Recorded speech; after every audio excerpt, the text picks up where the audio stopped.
This poem is called Ensconced, and I wrote it, it's actually one of the first poems in the book, and I wrote it 15 years ago. So when I had just moved to Michigan from New England. A lot of the poems in the book are about childhood in New England. So you should sort of picture yourself in Detroit as I'm reading this.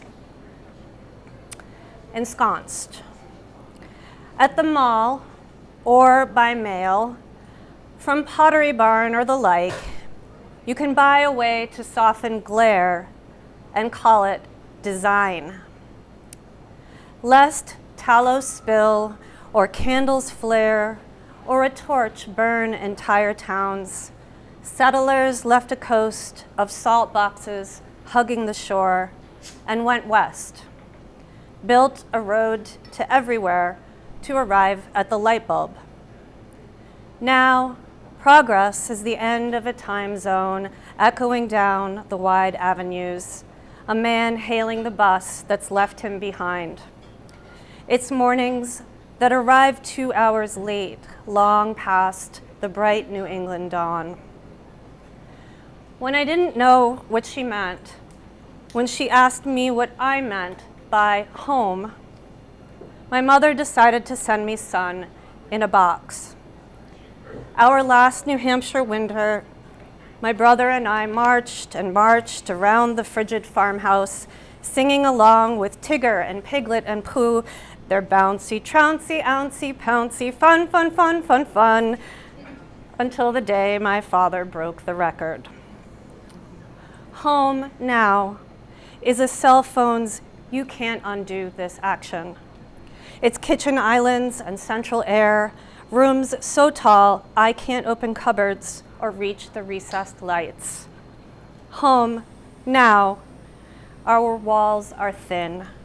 Neighbors all down the long halls can hear I'm playing this song again and again, that love calls me and I have no place to hide.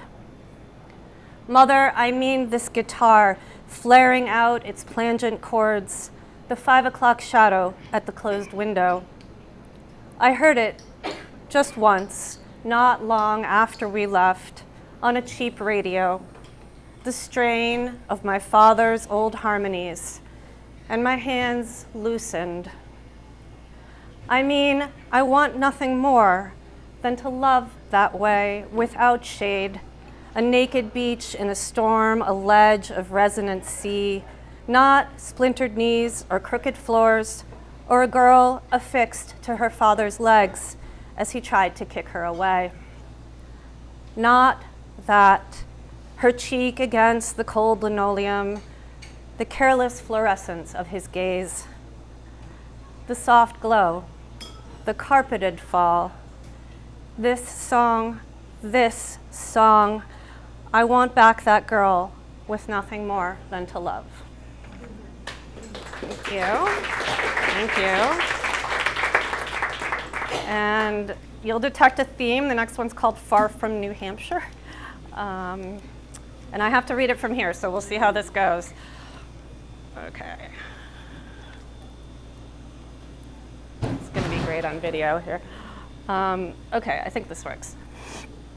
Far from New Hampshire.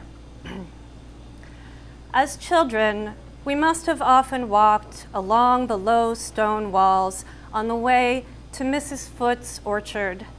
And yes, I see my brother, seared by light in a field of weeds, contemplating a perfect buttercup. And in my hand, a milkweed pod, seed floss tinged with green and clinging. My brother, who, though a gentle boy, terrorized the kitten we got as consolation after the divorce, picking her up again and again until she hid for days, and I was furious. He kept saying he was trying not to, but couldn't help it, and I knew it. He had a little too much love in him, and the count of who he had to give it to was down. But see, I'd suffered the same diminution, and just because he was smaller, I had to learn to let the kitten go so he could learn to move on.